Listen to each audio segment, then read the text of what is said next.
जब कहे थे कि आप टेलीग्राम का लिंक शेयर करोगे, वो आपने कर दिया क्या? किसका लिंक? वो कर दूंगा बेटा, डोंट वरी डोंट वरी, ठीक है। अभी रिकॉर्डिंग स्टार्ट हो गई है। Hello everyone, welcome to Avanti classes. My name is Manjeet Bhardwaj. तो आज हम केमिस्ट्री पढ़ेंगे, ठीक है। एटॉमिक लेसन का सेकंड वाला लेक्चर है एटॉमिक का। तो चलिए भाई स्टार्ट करते हैं। इसके अंदर कुछ इंटरेस्टिंग चीजें करेंगे हम। जैसे सबसे पहले इन्होंने बोल रखा है इलेक्ट्रोमैग्नेटिक स्पेक्ट्रम। इलेक्ट्रोमैग्नेटिक स्पेक्ट्रम नहीं, इसको इलेक्ट्रोमैग्नेटिक वेव बोलते हैं। EMW, जो यहाँ मैंने लिख रखा है EMW, इलेक्ट्रोमैग्नेटिक वेव्स, ठीक है।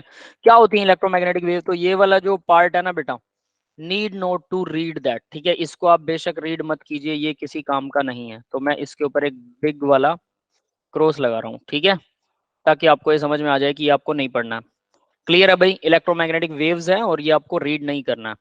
तो देखिए होता क्या है, वेव क्या चीज होती है, तो उसी के बारे में डिस्कशन करेंगे। तो मैं आपको एक चीज क्लियर कर देता हूं कि वेव जो है, वेव और पार्टिकल के बीच में डिफरेंस होता है। फिजिक्स में भी पढ़ाया जाता है, केमिस्ट्री में भी पढ़ाया जाता है। बहुत से लोगों के बहुत सारे अपने अपने ओपिनियंस हैं, ठीक है। वन ऑफ द ओपिनियन यही है कि कोई भी चीज वेव है, वेव कोई हवा, तो ऐसा तो नहीं हो सकता कि वो स्पेस है, खाली जगह तो नहीं है, कुछ तो होगा उसमें। ये बात समझ रहे हो ना? सभी बच्चे ये बात तो समझते हैं कि वेव अगर कोई चीज है, anything which has mass and have some which has mass and occupy space, तो हम उसको मैटर बोलते हैं, ठीक है। Some mass which have mass and occupy space, जिसमें मास हो। अब हम लाइट वेव की बात करते हैं। लाइट वेव में मास होता है क्या? लाइट में मास नहीं माना जाता है ना। लेकिन अगर मास नहीं है तो लाइट जगह घेरती है। Yes, sir. उसमें मास भी होता है बेटा, सिर्फ जगह नहीं। जगह घेरने का मतलब कि हमें दिखाई दे रही है लाइट, रूम में आ रही है, ठीक है, आपके स्क्रीन से लाइट आ रही है, आपकी आंखों के अंदर जा रही है, तो यानी आपके पास फोटोन, लाइट का सबसे छोटा टुकड़ा होता है फोटोन, और उसको हम बोलते हैं वेव, कि वो वेव की तरह चलता है। वेव की तरह चलने का मतलब वो जिग जैग मोशन, ऐसे अप एंड डाउन, जैसे स्नेक चलता है ना, ऐसे चलता है, ठीक है। तो कोई भी चीज अगर ऐसे चल रही हो तो हम उसको बोलते हैं कि इसका वेव नेचर है, ये वेव की तरह चलती है, ठीक है। लेकिन यहाँ साइंटिस्टों के अलग अलग मत है। तो एक साइंटिस्ट था डी ब्रोगली, जिसने बोला कि सभी चीजों में वेव करेक्टर होता है, सभी चीजों में। सभी चीजें मतलब वन टू ऑल, सब में, हम में भी। हम तो चलते ही जिग जगह। देखो जरा, क्या आप लोगों ने अपनी चाल देखी है कभी? आप लोग ऐसे चलते हो, first step, second step, third step, fourth step, है ना, इस तरह से, ऐसे ही। यस। तो ये क्या हो गया? देखो जरा, आप वेव की तरह ही चल रहे हो ऐसे करके, है ना। ये यहां लगा देते हैं हम। ये समझ में आ रहा है? हम सीधे नहीं चलते। किसी को डाउट है तो मेरे से डिस्कशन कर सकता है, बहुत ओपनली डिस्कशन कर सकता है। Don't worry about this. Clear है? Yes, sir. Yes sir. ये चीज ध्यान से क्लियर कर लेना, ये बहुत इंपॉर्टेंट है। वेव में अच्छे अच्छे फंस जाते हैं बच्चे, तो फंसते हैं, टीचर भी फंस जाते हैं कि वेव होती क्या। तो वेव जो है वो एक्चुअल में नेचर है चीजों को प्रोपेगेट करने का। Wave is the nature of substance या nature of matter to propagate. Matter जब प्रोपेगेट होता, मतलब मैटर जब चलता, प्रोपेगेशन का मतलब है चलना, ठीक है। मैटर जब चलता है तो वो वेव नेचर की मोड में ही चलता है, ये बोला था डी ब्रोगली ने, ठीक है। और वो मुझे सही लगता है, मैं उसके ओपिनियन से बिल्कुल 100% एग्री करता हूं। दूसरे साइंटिस्ट कुछ बोलते हैं वेव अलग होती है, पार्टिकल अलग होता है, मतलब मैटीरियल वेव अलग है, वेव अलग है। अब वेव अगर अलग चीज है और वो कोई चीज है, एनीथिंग, अगर वो चीज है तो मैटर होना चाहिए, मैटर है तो वो पार्टिकल है, वो वेव कैसे हो सकता है ना। लेकिन सभी, अब डी ब्रोगली ने ये बोला कि सभी चीजों में वेव करेक्टर होता है, मटेरियल में भी, मतलब पार्टिकल में भी, मुझ में भी है, आप में भी है, छोटी चीजों में भी है, जिनको हम वेव बोलते हैं। फोटोन में भी पार्टिकल नेचर होता है। इसी के ऊपर डीपली डिस्कशन करेंगे कि कैसे। तो हमने एक चीज तो देख ली भाई, कोई भी चीज सीधी नहीं चलती है। तो दूसरा, गाड़ी, चार पहियों वाली गाड़ी बनाते हैं, क्या गाड़ी सीधी चलती है क्या? रास्ता अगर स्ट्रेट लाइन हो गाड़ी का तो सीधी चलेगी क्या? बिल्कुल प्लेन फर्श। यस, सीधी चलेगी? कंफ्यूज फ्रेंड से आंसर दे सकते यस। हैं, है ना। हमारे अकॉर्डिंग सीधी चलनी चाहिए, है ना। अब देखो ये टायर है, ये सीधे चल रहे हैं, ठीक है, इस रास्ते पर ये सीधे चलेंगे। बट एक चीज बताइए, टायर के बीच में होता है एक्सल, एक्सल के बीच में एक रोड होती है, और इसके अंदर एक बियरिंग होता है। बियरिंग पता है क्या होता है? Yes sir. उसके बीच में गोल गोल गोलियां होती हैं जो Yes, sir. स्मूथली फ्लो कर सकता है। अगर इसके बियरिंग में प्ले आ जाए, इसके इस बियरिंग के अंदर प्ले आ जाए, प्ले प्ले का मतलब आप लोगों ने कई गाड़ियों के टायर, बाइक के टायर, स्कूटी के टायर ऐसे ऐसे जाते हुए देखा होगा, ऐसे ऐसे जिग जैग मोशन में यूं यूं चलते हैं वो यस सर। पीछे से, जिनका मतलब ये बेयरिंग खराब होता है। ये वाला बेयरिंग अगर खराब हो जाए, इसमें प्ले बढ़ जाती है। प्ले का मतलब ये ऐसे तो घूम रहा है बट ये ऐसे ऐसे भी करता है, जिग जैग मोशन इसकी ज्यादा बढ़ जाती है। तो उस टाइम पे आपने देखा होगा कि जो टायर है वो इस तरह से जिग जैग मोशन में ऐसे चलता है, सीधा नहीं चलता वो टायर। पीछे से आपने देखा होगा ना, पीछे से टायर ऐसे ऐसे करके चल रहा है, डिजाइन बनाता हुआ। देखे हैं कुछ लोगों के गाड़ियों के टायर, आपने डेफिनेटली देखे होंगे कभी ना कभी, है ना? Yes, anyone yes else, sir. है ना? तो वो क्या प्रॉब्लम होती है, वो होता है बेयरिंग के अंदर प्ले बढ़ जाती है। आपकी साइकिल भी ऐसी है, उसका बेयरिंग खराब है, या फिर उसके चक्के में बल है। चक्के में बल का मतलब समझते हो कि वो चक्का पूरा गोल नहीं है। या तो ये रीजन है कि साइकिल ऐसे ऐसे चलती है, या फिर उसका जो सेंट्रल बियरिंग है उसमें प्ले बढ़ गई है। दोनों में से एक रीजन है। तो हम मानते हैं कि हमने टायर तो बिल्कुल गोल लिया था, उसका जो व्हील है वो भी बिल्कुल गोल लिया था गाड़ी का, बिल्कुल परफेक्ट गोल। हालांकि ये पॉसिबल नहीं है। जब गाड़ी चलेगी उस पर वजन पड़ेगा तो गोल चीजें थोड़ी बहुत तो मुड़ेंगी, थोड़ा बहुत तो फ्लेक्सिबल होंगी, यस और नोट, है ना? तो ये पॉसिबल नहीं है कि वो गोल हो, लेकिन हमने फिर भी मान लिया कि हमने एक बहुत हार्ड मटेरियल से बनाई चीजें गोल बना ली। लेकिन उसका बियरिंग जो होता है उसमें प्ले होती है। अगर आप उसे लूज छोड़ोगे तभी तो घूम पाएगा।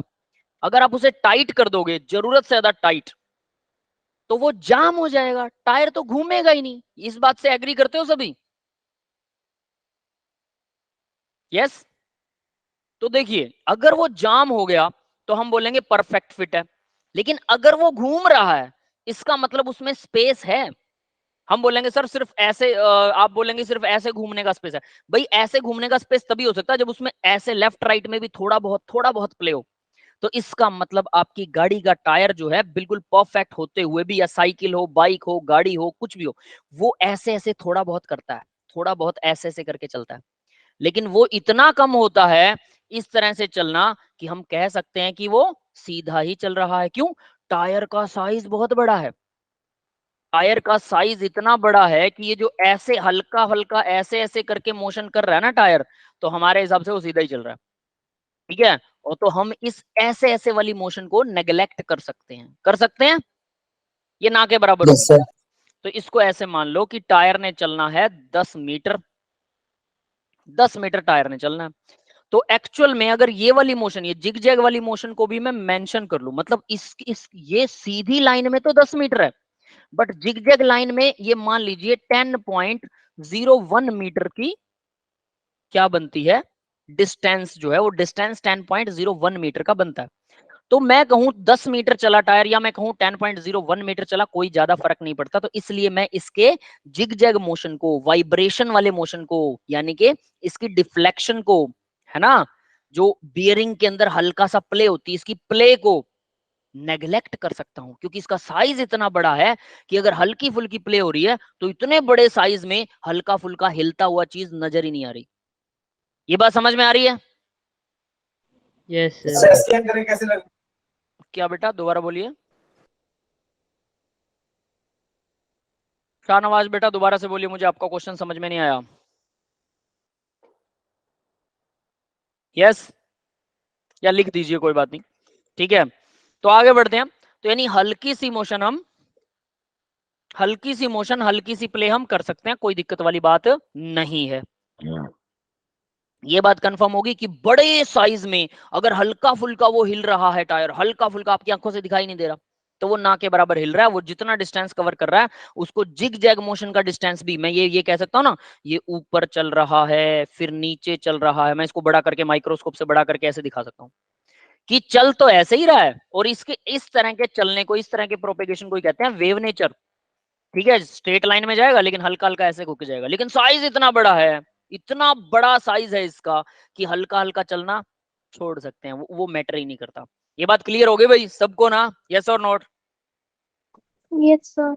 अब देखिए, मैं इस पार्टिकल को बहुत छोटा कर दूं, इस टायर को बहुत छोटा कर दूं, कितना छोटा, जरूरत से ज्यादा छोटा, दिखाई भी ना दे, महसूस भी ना हो, जरूरत से ज्यादा छोटा अगर मैंने इस टायर को कर दिया तो अब देखिएगा जरा ध्यान से, ठीक है। हम एक ही टायर लेते हैं, एक टायर वाली साइकिल भी होती है, पता है ना सबको, तो समझ लेना कि एक ही टायर लिया।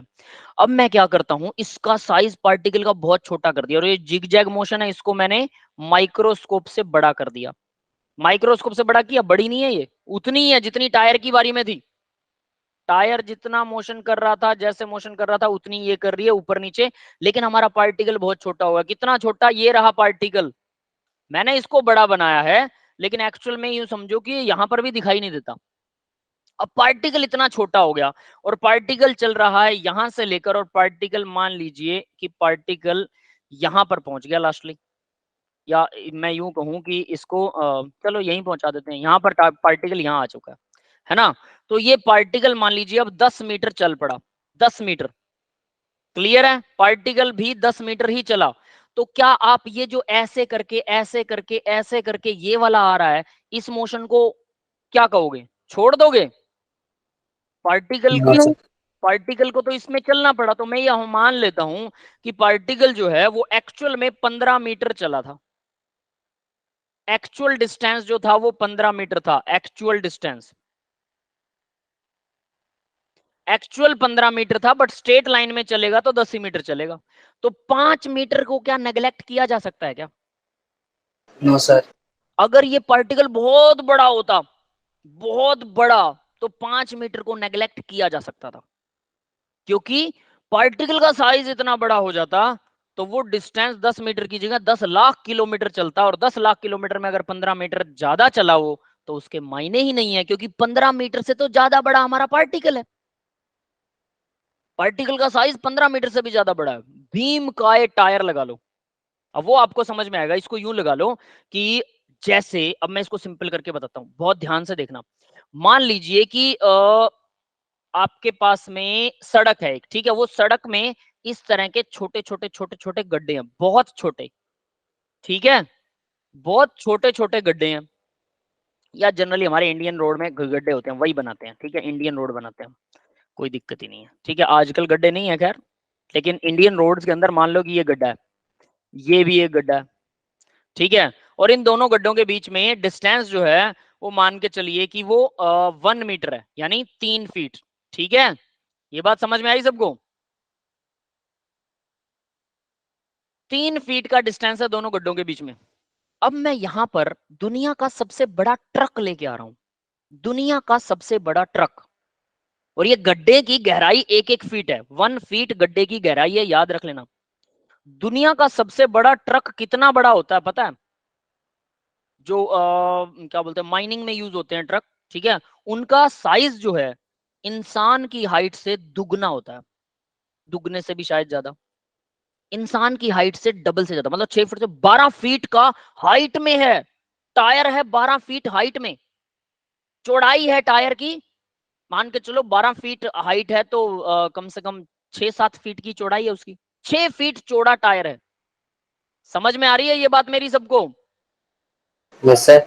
टायर की चौड़ाई जो है वो 6 फीट है भाई अंदर से, तो ये 6 फीट तो चौड़ा है टायर, ठीक है, और हाइट जो है वो 12 फीट है, 12 फीट हाइट का टायर है, और 6 फीट चौड़ा टायर है। इसको इस रोड के ऊपर ले आया, तो आपको लगता है कि वो 3 फीट, यानी कि 3 फीट 12 फीट हाइट 6 फीट चौड़ा टायर, तो वो 3 फीट जो दूर एक दूसरे से गड्ढे हैं, तो क्या वो गड्ढे में टायर गिरेगा?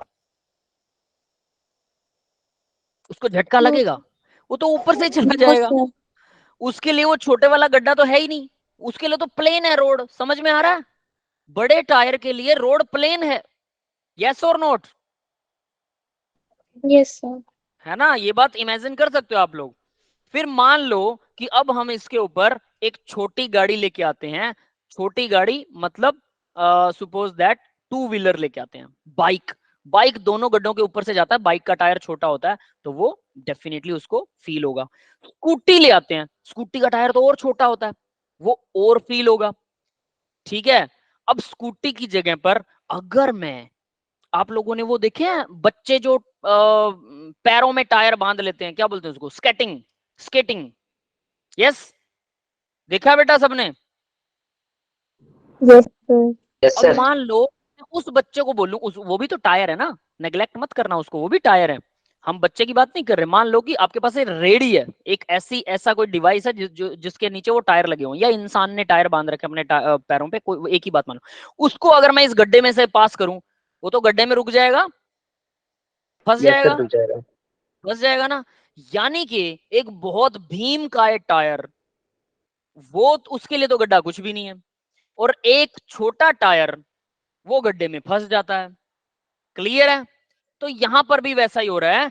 जब हम बोलते हैं कि गाड़ी हमारी चल रही है, वो 10 मीटर चली, तो वो जो जिग जैग मोशन है ना, टायर का साइज इतना बड़ा है कि वो जो गड्ढे की तरह, मतलब उसको लेफ्ट राइट जा रहा है, वो ना के बराबर है उसके लिए।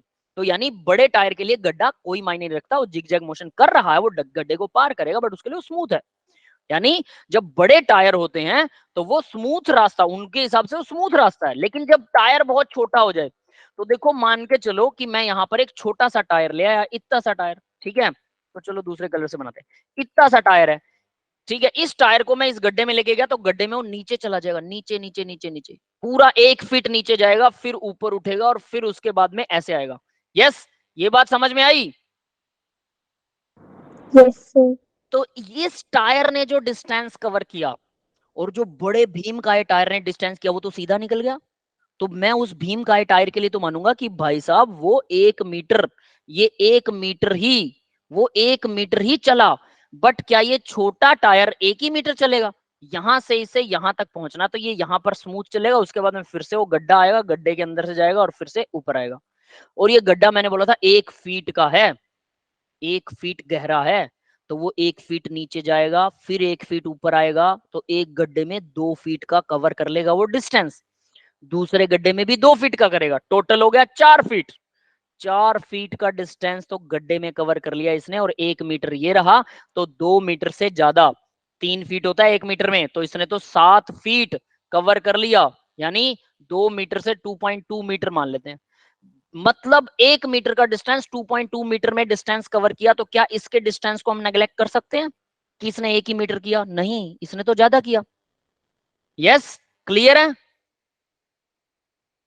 Yes, Yes, sir. sir. समझ में आ गई? यानी जब पार्टिकल का, अब सुनिए वेव की बात, जब पार्टिकल का साइज बहुत बड़ा होता है तो वो जिगजैग मोशन में चलता है। मैंने बोला वो वाइब्रेशंस होती हैं सभी में, तो जिगजैग मोशन में चलता है। लेकिन हम मानते हैं कि वो जिगजैग मोशन जो है वो उसके लिए ना के बराबर है, और हम उसे बोलेंगे कि वो स्ट्रेट लाइन में ही चल रहा है, और वो पार्टिकल है, वो वेव नहीं है।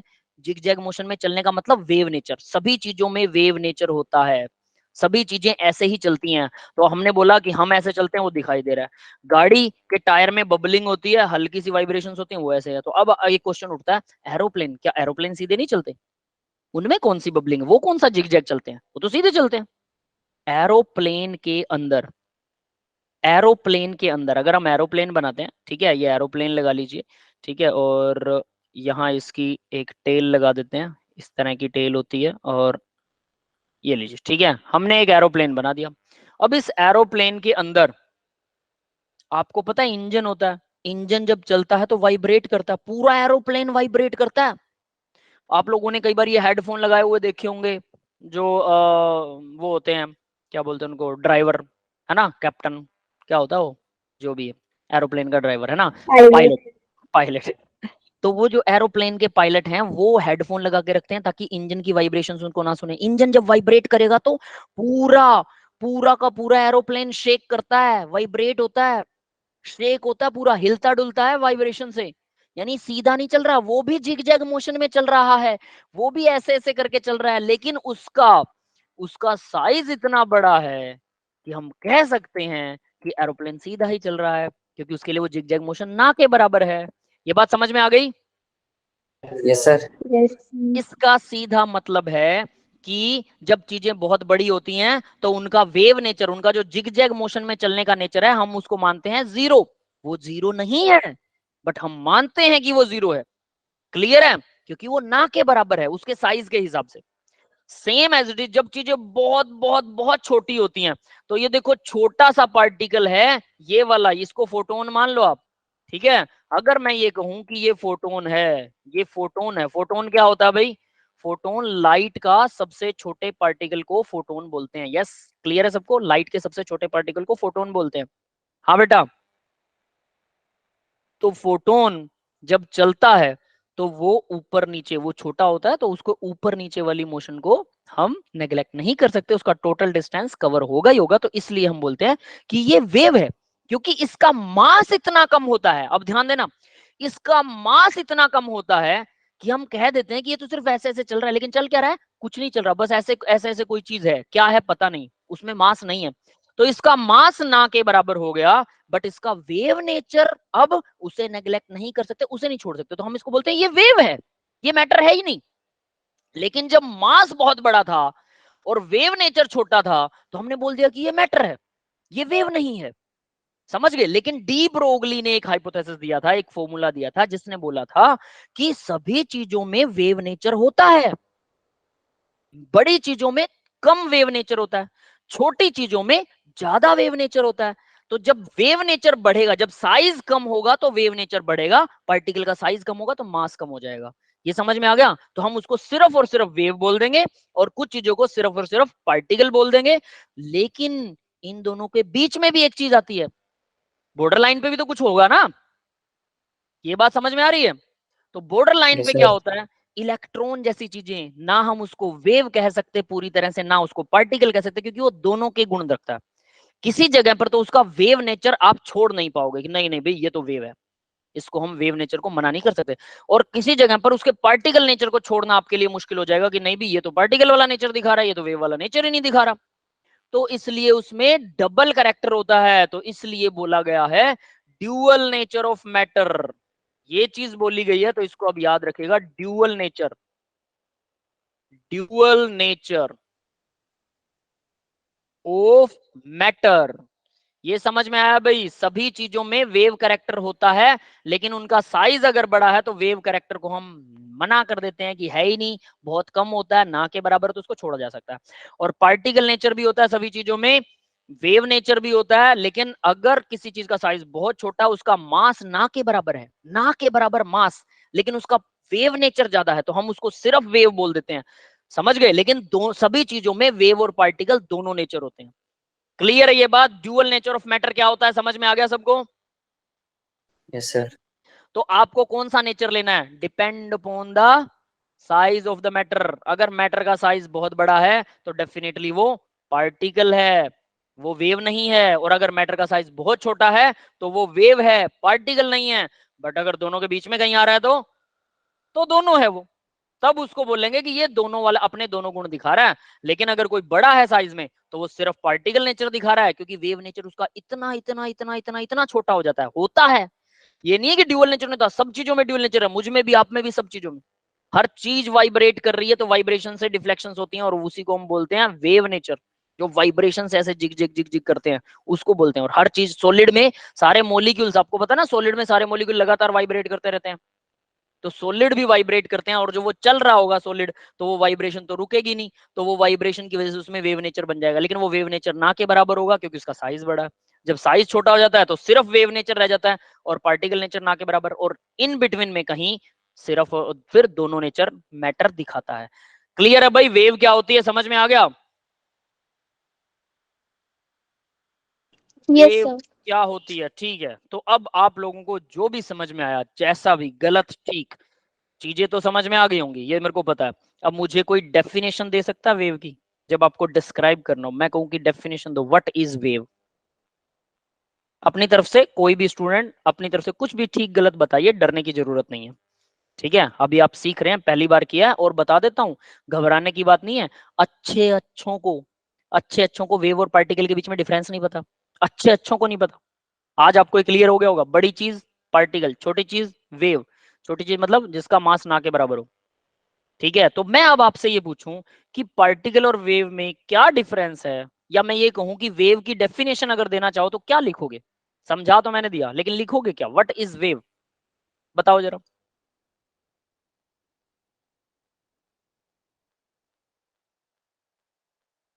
कोई बता सकता है वेव क्या होती है?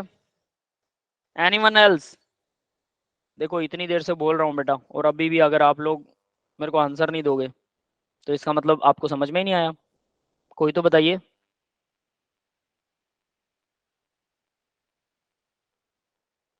यस, कोई है आप लोगों में से जो मुझे बता सके?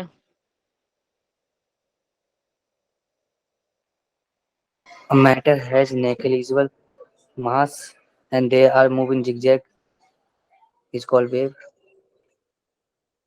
कुछ कुछ ऐसा कह सकते हैं, जब मैटर का साइज बहुत छोटा हो जाता है, हिंदी में बोलो कोई चक्कर नहीं, जब मैटर का साइज बहुत छोटा हो जाता है और वो प्रोपेगेट कर रहा, तो वो चलने में, वो जो चलता है जब, तो वो सिर्फ वेव कहलाएगा, बहुत छोटा पार्टिकल। तो हम वेव की डेफिनेशन कैसे दें? कि वेव की डेफिनेशन ये कहेंगे, wave is the property of matter, ठीक है।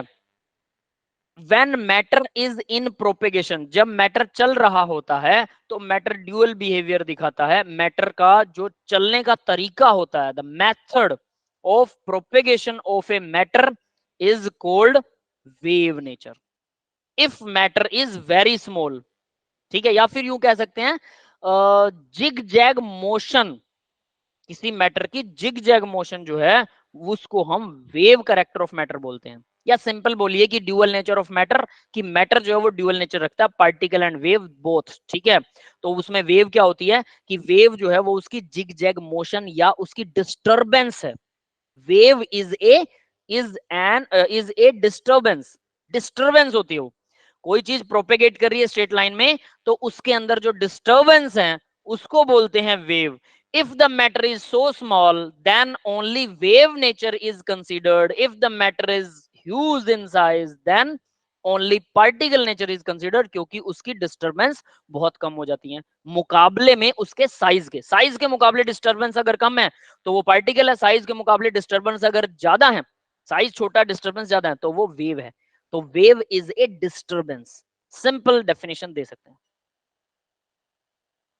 Due to extremely small nature नहीं बेटा, साइज, एक्सट्रीमली स्मॉल साइज के अंदर जब मैटर होता है तो डिस्टर्बेंस, जिगजैग मोशन को आप डिस्टर्बेंस बोलिए, ठीक है। Disturbance in motion of A particle is called wave. Disturbance in the motion of A particle is called wave. समझ में आ गया भाई वेव की डेफिनेशन? तो मैं यहां पर वेव की डेफिनेशन भी लिख देता हूं, disturbance in motion of A particle, ठीक है।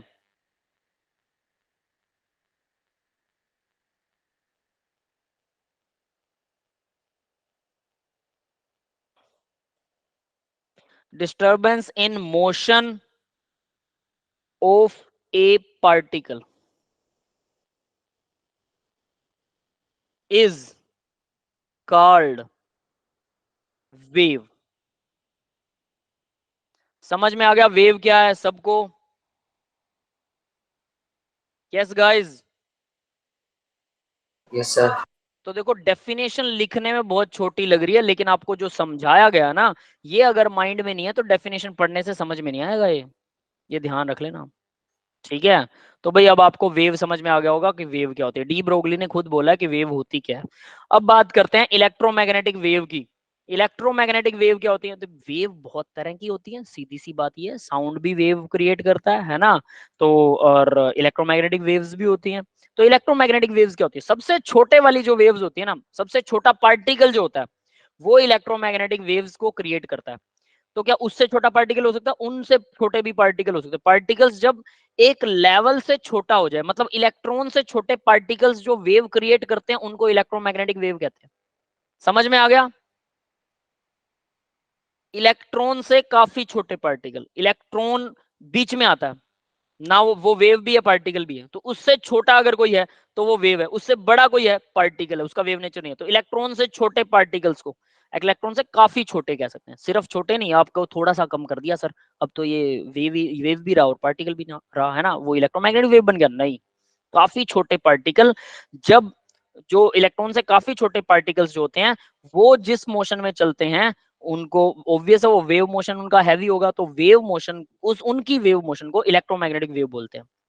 इलेक्ट्रॉन से छोटा पार्टिकल जब चलता है तो वो इलेक्ट्रोमैग्नेटिक वेव बनाता है, सिंपल ये कह सकते हैं। इलेक्ट्रॉन से छोटा पार्टिकल जब मोशन करता है इलेक्ट्रोमैग्नेटिक वेव बनाता है। तो इलेक्ट्रोमैग्नेटिक वेव में क्या होता है? पहला पॉइंट देखिए जरा, ये पॉइंट आपको याद करना है, रट्टा मारना है।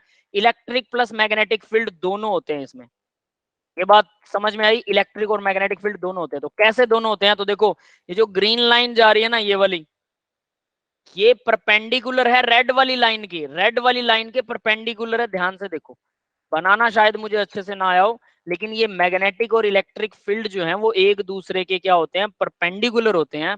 इसी वजह से इसको इलेक्ट्रोमैग्नेटिक वेव बोलते हैं। Why it is called electromagnetic wave? Because both field are perpendicular to each other. हाँ भाई, समझ में आया?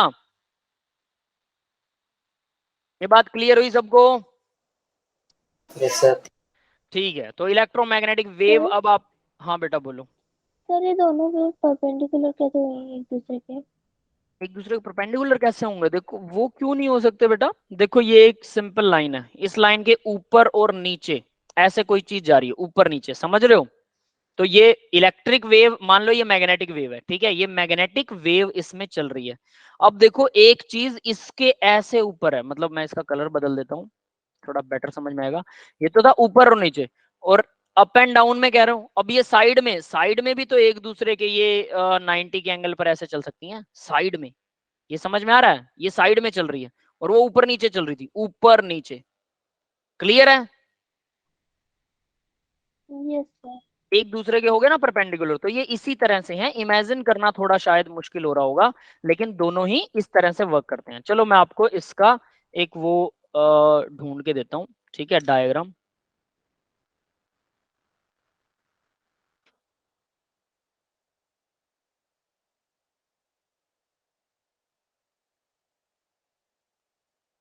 इलेक्ट्रोमैग्नेटिक वेव का डायग्राम ढूंढते हैं, ठीक है, मिल गया। तो देखिए इलेक्ट्रोमैग्नेटिक वेव का जो डायग्राम है,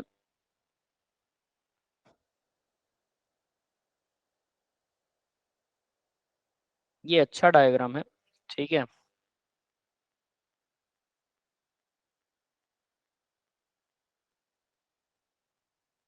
यहाँ मैं आपको उसको पेस्ट करके दिखा रहा हूँ कि इलेक्ट्रोमैग्नेटिक वेव का डायग्राम कैसा होता है।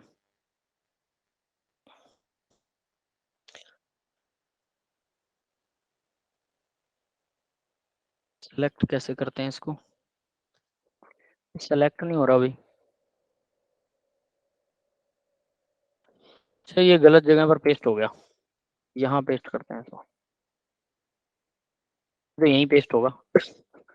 तो नेक्स्ट पेज पर पेस्ट कर देते हैं, ठीक है। ये लो, तो ये जो है ये इलेक्ट्रोमैग्नेटिक वेव का डायग्राम है, ठीक है। वैसे इसको सेलेक्ट करने का एक ऑप्शन होता तो है, मुझे वो पता नहीं कौन सा ऑप्शन होता है। Let me check that. नहीं आ रहा भाई, मुझे नहीं पता कौन सा ऑप्शन होता है, ठीक है। तो चलिए जैसा भी है, लेकिन अब आपको ये स्क्रीन पे दिखाई तो दे रहा होगा। अब देखो ये दोनों एक दूसरे के 90 पर हैं कि नहीं है?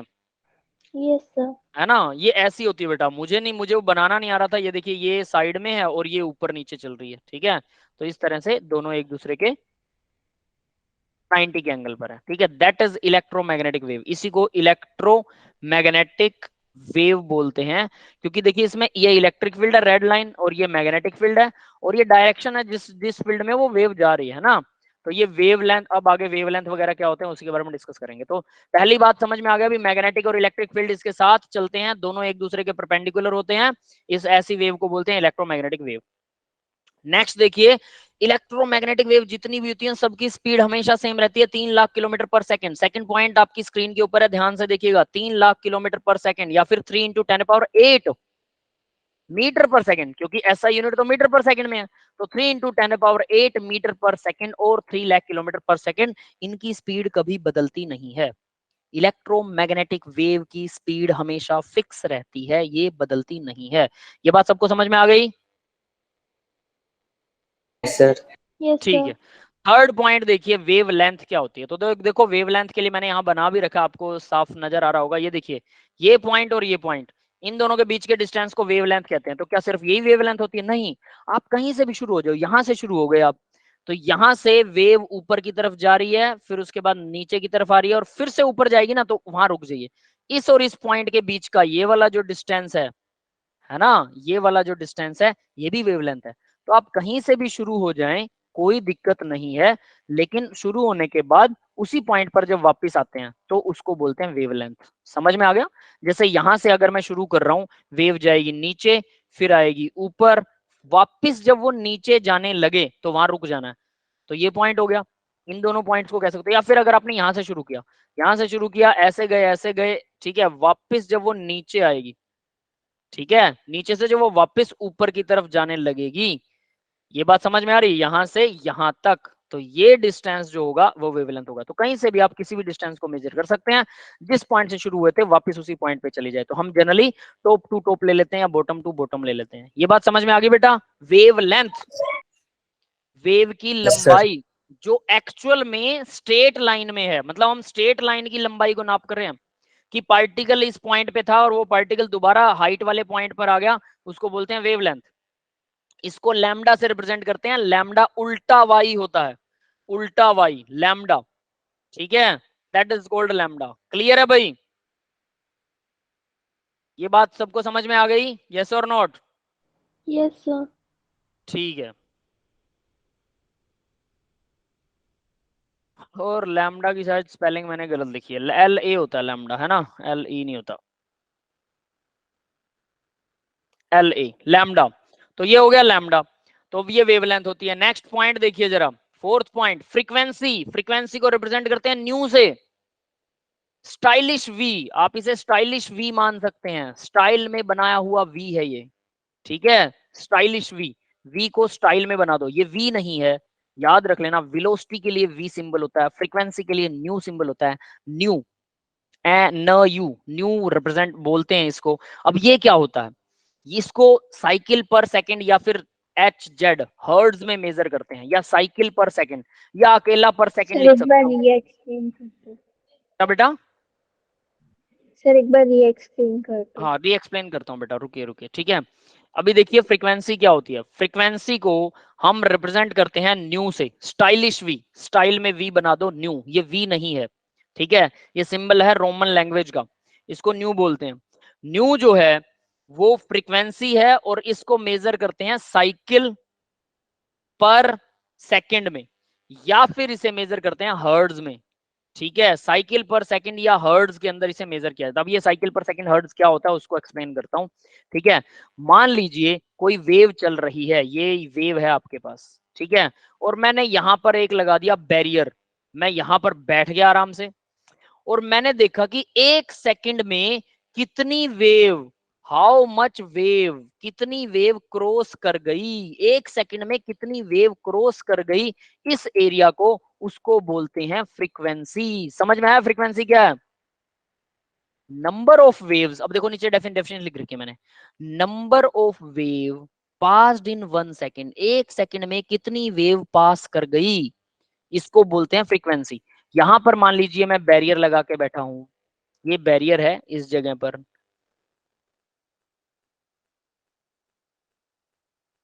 No wave, number of wave passed in 1 second, ये नंबर है, नो नहीं है, मैंने इसको नो पढ़ लिया, है ना। समझ में आ गया बेटा? सबको समझ में आया ये नहीं? बोलो। सर एक बार फिर से समझा दो। फिर से बताता हूं, देखो सिंपल सी बात है, वेव पता लग गई, वेव क्या होती है, वेव होता है ये वेव है। अगर मैं यहां पर, वेव ऐसे चल रही है, मैंने यहां पर बैरियर लगा दिया और मैंने देखा कि एक सेकंड में कितनी वेव पास कर गई, कैसे? अब एक वेव मैंने क्या बोला था, यहां से यहां तक एक वेव काउंट होगी और इसको वेव लेंथ बोलेंगे, वेव की लेंथ। हालांकि टोटल एग्जैक्ट लेंथ तो ऐसे ऊपर नीचे वाली है टोटल लेंथ, लेकिन हम इसको सिर्फ यहां से यहां तक मेजर करते हैं, ये एक वेव लेंथ है। यानी एक वेव मान लो, तो मैं अगर यहां बैरियर लगा के बैठा हूं तो एक वेव पार कर गई, फिर दूसरी वेव पार कर गई, और इस बैरियर को नंबर ऑफ वेव कितनी पास कर गई एक सेकंड में, दैट इज कॉल्ड फ्रीक्वेंसी। एक सेकंड में कितनी वेव ने पास कर लिया, number of wave passed in 1 second. Clear है? सर अगर वो पास करेगी तो वो उसको क्रॉस करेगी या फिर वो हाँ उधर ही बेटा, रुक जाएगी? वेव चल रही है ना, वेव चल रही है, वेव चल रही है, ठीक है। इसको ऐसे लगा लेते हैं, चलो और सिंपल कर देते हैं। रेल के डब्बे देखे आपने, ट्रेन, ट्रेन के डब्बे तो देखे होंगे, है ना। Yes sir. तो मान लीजिए एक ट्रेन में बहुत सारे डब्बे हैं, तो एक डब्बे को मैं नाम दे देता हूं वेव, यानी एक डब्बा एक वेव के बराबर है, दूसरा डब्बा दूसरी वेव के बराबर है, तीसरा तीसरी वेव के बराबर है। तो मैंने यहां पर एक बैरियर लगा लिया, ठीक है, और ट्रेन यहां से पास हो रही है, तो मैं देखता हूं कि एक डब्बे को पास होने में, मान लीजिए कि 1 सेकंड में 10 डब्बे पास हो जाते हैं, 10 बॉक्स पास हो रहे हैं 1 सेकंड में, तो मैं बोलूंगा कि ट्रेन की फ्रीक्वेंसी क्या है, 10 पर सेकेंड, 10 बॉक्सेस पर सेकेंड, 10 साइकिल पर सेकेंड, या फिर 10 हर्ट्ज बोल दूं। अभी समझ में आया कि 1 सेकंड में 10 डब्बे पास कर गए, ट्रेन की बहुत स्पीड है ना। तो 10 बॉक्सेस पर सेकेंड पास हो रहे हैं, तो एक बॉक्स मतलब एक वेव है। तो हमने यहां पर कहा कि ये देखिए एक वेव, ये है एक वेव, ये इतनी एक वेव है, ये फिर ये दूसरी वेव है, फिर ये तीसरी वेव। मान लीजिए कि 3 वेव पास कर गई 1 सेकंड में, तो मैं बोलूंगा कि इसकी फ्रीक्वेंसी 3 साइकिल पर सेकेंड है। सिंपल, यस, क्लियर है। 3 साइकिल पर सेकेंड कह दो, 3 हर्ट्ज कह दो, या 3 कह दो, 3 वेव पर सेकेंड। सबसे अच्छा तरीका है फ्रीक्वेंसी को याद रखने का, 3 वेव पर सेकेंड कहो कि 3 वेव पास हो गई 1 सेकंड में। बट वो कहने के लिए, याद रखने के लिए ठीक है, बट लिखने के लिए तो साइकिल पर सेकेंड या पर सेकेंड या हर्ट्ज ही लिखना पड़ेगा।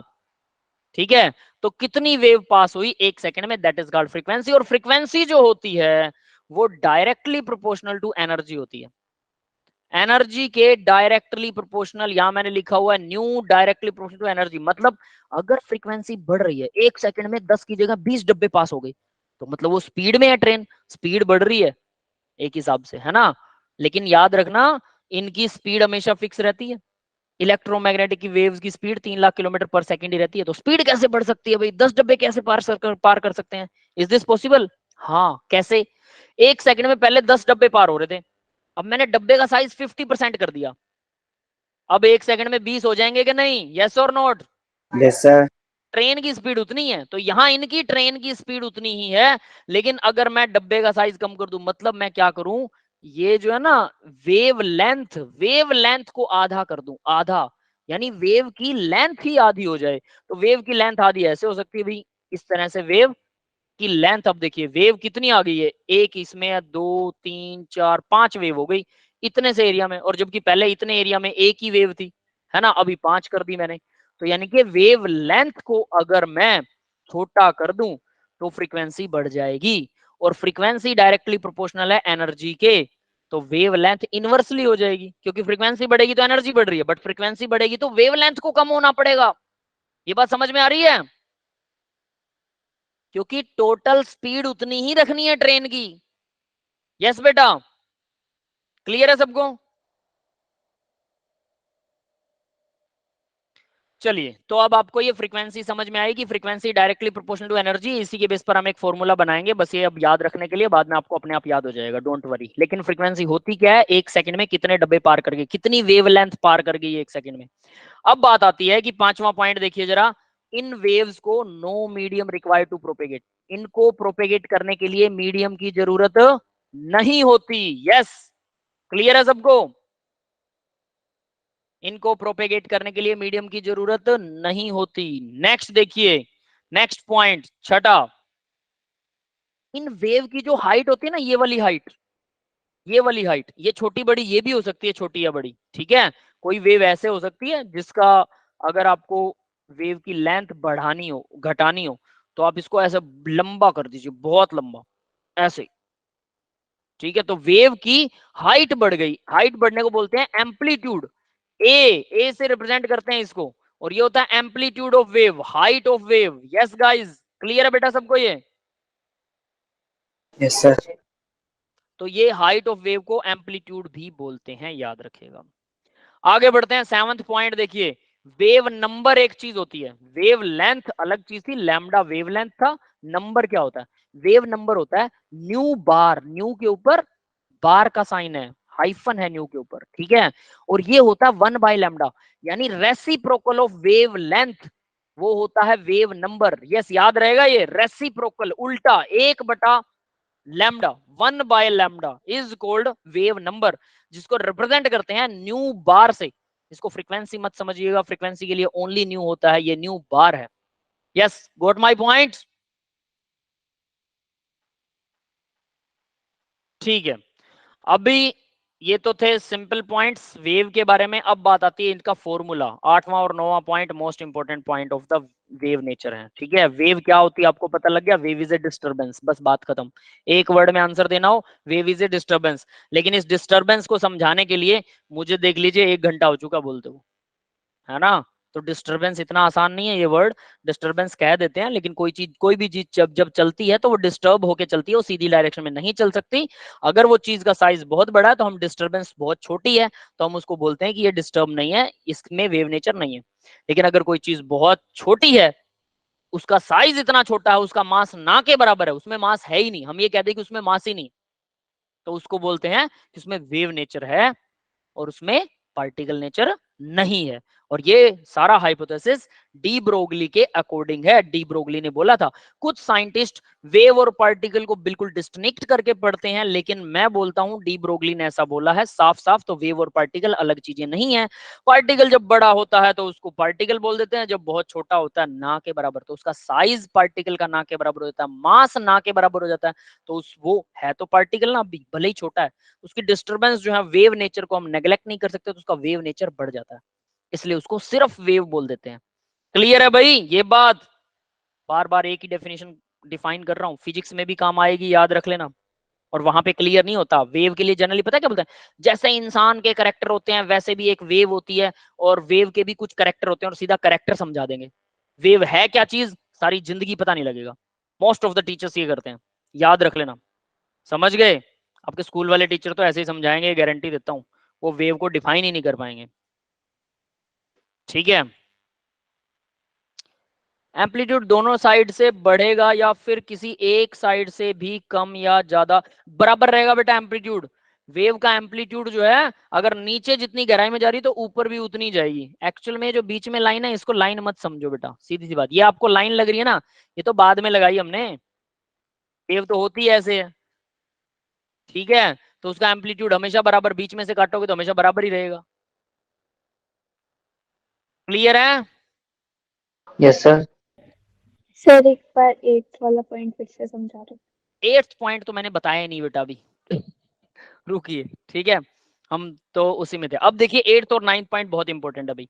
वो क्या कहता है, सी, सी का मतलब स्पीड ऑफ लाइट है। स्पीड ऑफ लाइट कितनी होती है, 3 लाख किलोमीटर पर सेकेंड। और लाइट क्या है, इलेक्ट्रोमैग्नेटिक वेव है। और मैंने क्या बोला, इलेक्ट्रोमैग्नेटिक वेव्स का स्पीड हमेशा सेम रहती है। तो जितनी भी इलेक्ट्रोमैग्नेटिक वेव है जिसमें लाइट भी आती है, उनकी स्पीड हमेशा सेम रहेगी। अनमोल बोल रहा है कि आपने अटेंडेंस नहीं लिखा। बेटा अटेंडेंस ले ली है अनमोल, बेटा आपकी अटेंडेंस लगा देता हूँ। आप रुकिए 1 मिनट, ठीक है, आपकी अटेंडेंस लगा रहा हूँ। अनमोल, आपने शायद लेट ज्वाइन किया था, है ना। चलो जिन्होंने भी लेट ज्वाइन किया उनसे बात कर सकते हैं, but Anmol is not in my batch. भाई इस बैच में आपका नाम ही नहीं है। ये अटेंडेंस किस किस बैच की कैसे लगा रहे हैं, आई डोंट नो। स्पेलिंग बेटा आपका नाम अनमोल ही है ना उसमें, जो आपका नेम है अंकित यादव। अंकित का भी चेक कर लेते हैं बेटा, आपका रिकॉर्ड में नेम अनमोल ही है ना। अंकित, ठीक है, अंकित की एब्सेंट लगी हुई थी, इसको प्रेजेंट कर देते हैं। ठीक है बेटा आपकी प्रेजेंट हो चुकी है। और भी कोई। सर मेरी अंशु, अंशु ठीक है, अंशु की भी चेक कर लेते हैं। जो भी बच्चे हैं मेरे को बोल दीजिए, कोई बात नहीं है। ठीक है, don't worry about this. ANSHU, Anshu. Himanshu तो है, अंशु नहीं है। आपका नाम अंशु बेटा, अंशु। डॉक्यूमेंट्स में आपका नाम अंशु ही है क्या। स्पेलिंग भी चेक कर लीजिए दोबारा से, अंशु तो हमारे पास नहीं है। अंशु कुमार शर्मा, ठीक है, मिल गया मिल गया मिल गया। अंशु की लग चुकी है भाई, कौन रह गया था, कंफ्यूजन हो रही है। अंकित हो गया, अनमोल, अनमोल की दोबारा से देखते हैं। अटेंडेंस AN,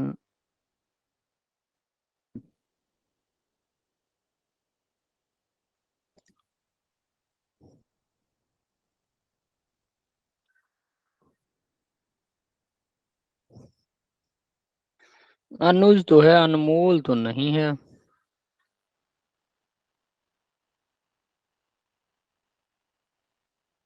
अंकित, अंशु, आर्यन, अनमोल नहीं है बेटा हमारे रिकॉर्ड में, आई डोंट नो।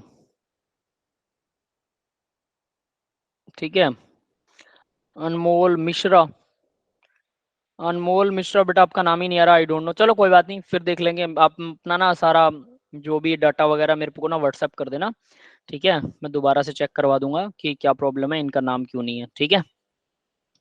चलिए अब आगे बढ़ते हैं। तो हम क्या कह रहे थे कि इन दोनों की जो मल्टीप्लाई है, इन दोनों की जो मल्टीप्लाई है वो हमेशा सेम रहेगी, और इनकी मल्टीप्लाई अगर सेम रहेगी तो एक चीज हमें मिलेगी, सी इक्वल न्यू इंटू लैम्डा। तो देखो फ्रीक्वेंसी को अगर हम इंक्रीज करते हैं, न्यू अगर बढ़ेगा, ठीक है, फ्रीक्वेंसी बढ़ेगी, तो लैम्डा डेफिनेटली डिक्रीज होगा, क्योंकि दोनों की मल्टीप्लाई तो बराबर रखनी है ना, सी के इक्वल रखनी है।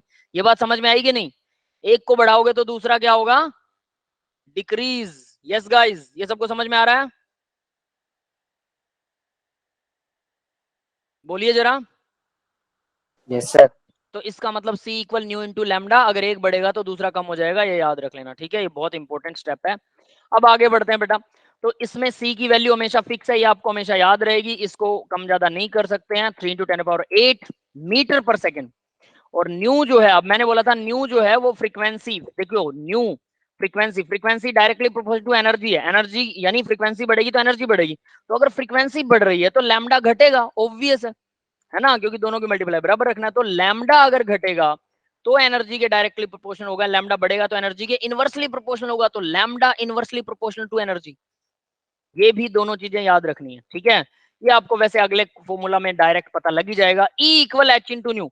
तो न्यू जो है वो डायरेक्टली प्रोपोर्शनल टू एनर्जी है, या energy directly proportional to nu है, तो E energy equal h into nu होता है। यानी H क्या है, H प्लैंक्स कांस्टेंट है, H जिसकी वैल्यू 6.626 इंटू 10⁻⁻34 जूल सेकंड। और ये याद रखना विद यूनिट, को ये हमेशा हमेशा के लिए याद रहना चाहिए। यस गाइज, याद रह जाएगा, H प्लैंक्स कांस्टेंट अभी याद कर लीजिए, 6.626 10⁻⁻34 joule second, that is Planck's constant, ठीक है। तो अब देखिए जरा, H की वैल्यू पता लग गई, न्यू की वैल्यू पता हो तो एनर्जी निकाल सकते हैं। न्यू की वैल्यू पता हो तो हमें पता है स्पीड ऑफ लाइट, हमें ऑलरेडी पता है। न्यू की वैल्यू पता लग गई तो ऊपर वाले फॉर्मूले में न्यू की वैल्यू भर देंगे तो लैम्डा निकाल सकते हैं, वेवलेंथ निकाल सकते हैं। क्लियर है? दोनों फॉर्मूले यस सर। साइमल्टेनियसली जो बॉक्स किए हुए हैं और जो डबल क्लिक लगा रखे हैं वो बहुत इंपॉर्टेंट है, बहुत छोटे छोटे फॉर्मूले हैं और बहुत इंपॉर्टेंट भी है, याद रख लेना, ठीक है। तो इन दोनों की मल्टीप्लाई इसकी इक्वल होती है, दैट इज इट। चलिए अब आगे बढ़ते हैं जरा। अब आता है भाई, सभी तरह की वेव्स का एक स्पेक्ट्रम आपको दिखा रखा है। स्पेक्ट्रम का मतलब होता है कलर की रेंज जो इंक्रीजिंग या डिक्रीजिंग ऑर्डर ऑफ फ्रीक्वेंसी या ऑर्डर ऑफ वेवलेंथ के हिसाब से हो।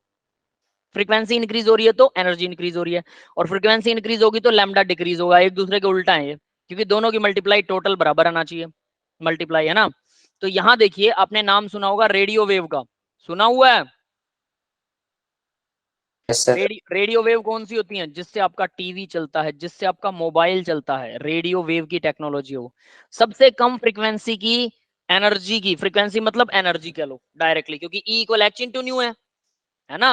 तो एनर्जी के डायरेक्टली प्रोपोर्शनल होता है फ्रीक्वेंसी, तो फ्रीक्वेंसी को या एनर्जी को एक ही बात है। तो सबसे कम एनर्जी की वेव होती है रेडियो वेव, जिससे आपका फोन चलता है।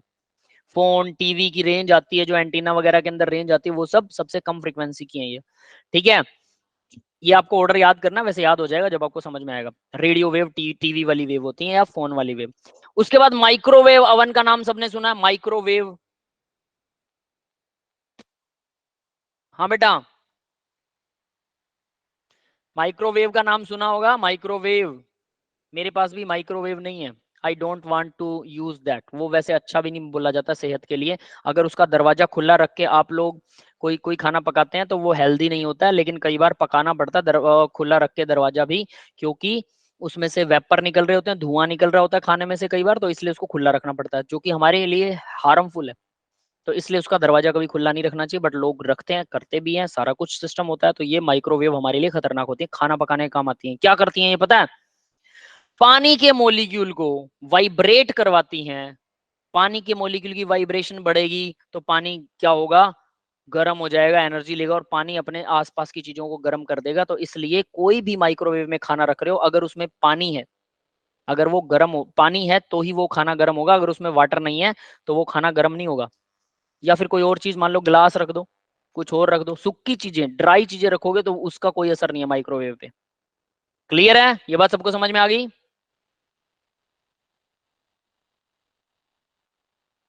ठीक है।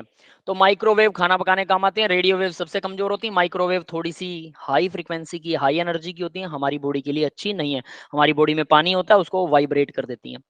आगे देखिए इंफ्रारेड। इंफ्रारेड क्या होती है भाई? Heating effect.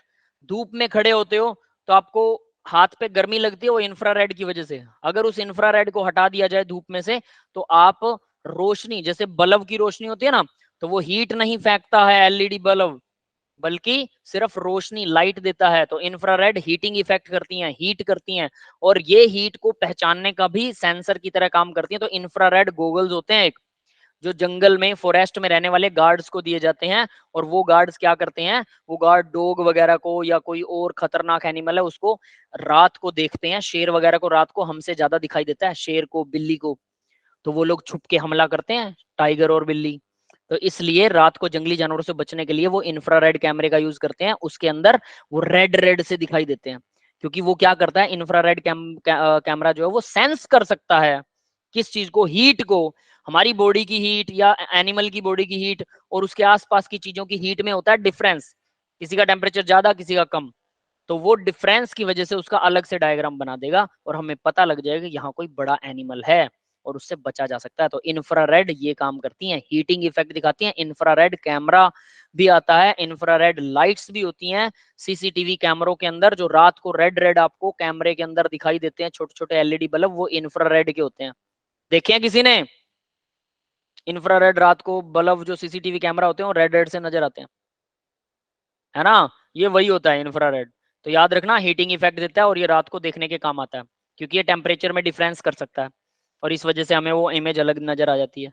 नेक्स्ट देखिए अल्ट्रावायलेट रेडिएशन। सन अल्ट्रावायलेट रेडिएशन भी डालता है सन हमारे ऊपर, लेकिन वो ओजोन लेयर अल्ट्रावायलेट रेडिएशन को एब्जॉर्ब कर लेती है। वरना ये अल्ट्रावायलेट रेडिएशन थोड़ी बहुत तो अब भी आती है धरती पे, लेकिन ज्यादातर एब्जॉर्ब कर लेते हैं। अगर सारी आ गई तो सबको कैंसर हो जाएगा, सब मर जाएंगे, पूरी ह्यूमन जाति खत्म हो जाएगी, सोच लेना।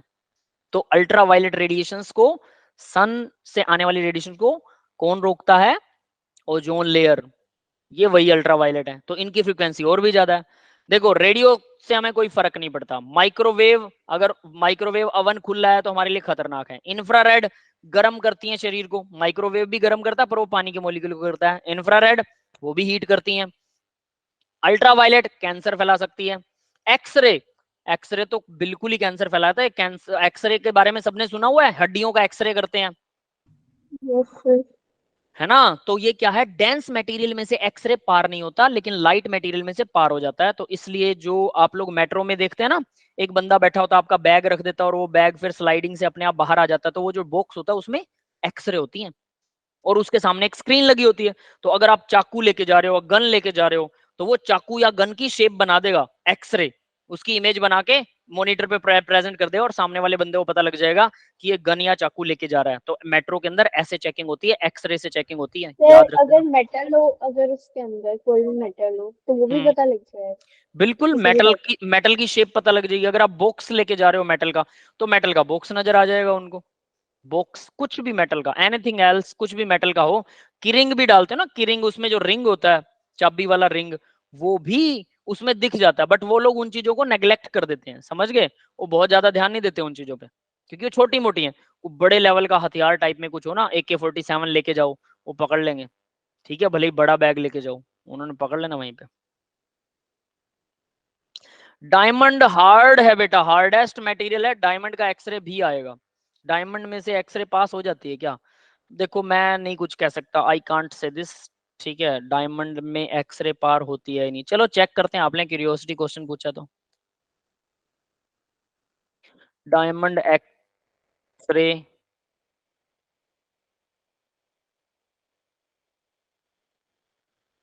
डायमंड एक्सरे, तो डायमंड में से X ray, it is sometimes said that diamond don't show up on X-ray images. That is not true, as diamond smugglers can be caught in X-ray checks.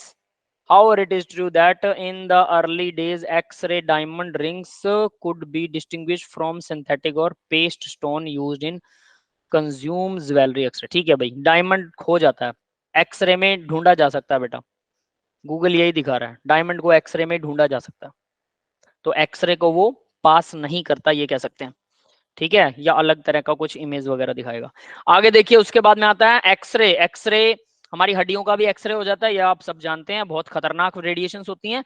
अगर इनके एक्सपोजर में आप 24 घंटे के लिए रह जाएं, जो एक्सरे खींचता है ना बंदा, 24 घंटे छोड़ो, अगर 1 घंटा भी अगर आप उस एक्सरे वाली मशीन में, वो तो ना बस एक बार बटन दबाता है, एक्सरे का अपर्चर खुलता है, आपके ऊपर एक्सरे डलता है और उसके बाद खत्म, एक ही बार, just a moment of time. यूं समझ लो, बल्ब जगाया, बल्ब पर ऑटोमेटिक बटन है, जगाते ही बंद हो जाता है वो, तो ऑन करते ही बंद हो गया और उसमें आपकी बॉडी का एक्सरे आ गया। अगर आप उस एक्सरे को 24 आवर के लिए उस एक्सरे मशीन के नीचे सो जाते हो और उसका अपर्चर हमेशा के लिए ऑन कर देते हो 24 घंटे के लिए, 24 छोड़ो 12 घंटे के लिए भी, तो आपको कैंसर हो जाएगा। इतनी खतरनाक होती है एक्सरे, और वो सबसे लाइट वाली एक्सरे यूज करते हैं, सबसे हल्के वाली हम ह्यूमन बॉडी के लिए, क्योंकि एक्सरे की रेंज बहुत है, 10⁻⁻⁶ से 10⁻12 तक रेंज है इनकी। ऊपर देखो एरो दिखाई दे रहा होगा, तो -6 के आसपास अल्ट्रावायलेट और एक्सरे का मिक्सचर सा होता है हमारी बॉडी पे जो यूज होता है। अगर -12 वाली यूज कर ली, ठीक है, तो समझ लेना फ्रीक्वेंसी बढ़ गई, वेवलेंथ कम हो गई, फ्रीक्वेंसी बढ़ेगी। ये वेवलेंथ दिखा रखी है 10⁻12, फ्रीक्वेंसी नीचे है 10⁻20 के आसपास। तो सोचो, खतरनाक काम, हमें तुरंत तुरंत ही खत्म कहानी, ये चीज देख लो, तुरंत ही कहानी खत्म हो जाएगी। ठीक है, क्लियर है भाई सबको? यस। उसके बाद में आता है गामा रेज। गामा रेज सबसे ज्यादा हाई एनर्जी की वेव है, ये तो मतलब उससे एक्सरे से भी खतरनाक है। और सबसे लास्ट में आता है कॉस्मिक। गामा रे से हाई जिनकी भी गामा रे से हाई फ्रीक्वेंसी है, हाई एनर्जी है, सारी वेव को कॉस्मिक वेव बोल देते हैं, सभी वेव्स को कॉस्मिक वेव। कॉस्मिक वेव का मतलब समझते हो, ये अच्छी भी होती है बुरी भी होती है, वेव दोनों तरह की होती है। तो कॉस्मिक मतलब हमारी बॉडी से भी कॉस्मिक वेव निकलती है, ये कमाल की बात है। क्लियर है भाई ये बात यहां तक सबको? विजिबल लाइट इन बिटवीन आती है, ध्यान दे लेना, इंफ्रारेड और अल्ट्रावायलेट के बीच में, ये है इतनी सी रेंज होती है विजिबल लाइट की जिसको हम देख सकते हैं। बाकी कोई भी रेडिएशन को आप नहीं देख सकते, आपको पता होगा, ना एक्सरे दिखती, ना कॉस्मिक दिखती, ना अल्ट्रा दिखती, ना ही इंफ्रारेड दिखती, ना ही माइक्रो और ना ही रेडियो दिखती है, कोई नहीं दिखती, सिर्फ विजुअल लाइट है। और वो विजुअल भी दिखती नहीं है, विजुअल हमें देखने में सहायता करती है, इसलिए वी कैन फील दैट कि हमें दिख रहा है, तो हम कहते हैं हमें लाइट दिख रही है। आपको लाइट थोड़ा दिख रही है, आपको तो ऑब्जेक्ट दिखते हैं, लाइट तो कभी दिखती नहीं है। समझ में आ गया सबको?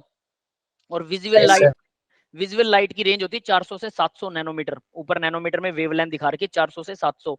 400 वाली वेवलेंथ कम है, 700 वाली ज्यादा, वेवलेंथ ज्यादा मतलब फ्रीक्वेंसी कम हो गई, तो 400 वाली सबसे ज्यादा है फ्रीक्वेंसी, मतलब एनर्जी सबसे ज्यादा 400 है। तो वायलेट कलर में सबसे ज्यादा एनर्जी होती है। फिर ब्लू, ग्रीन, विबग्योर सुना होगा, VIBGYOUR, जो भी है विबग्योर, यहाँ आई नहीं है, इंडिगो कलर नहीं है, विबग्योर में violet, blue, green, yellow, orange, red, that is visible light. Clear है भाई सबको?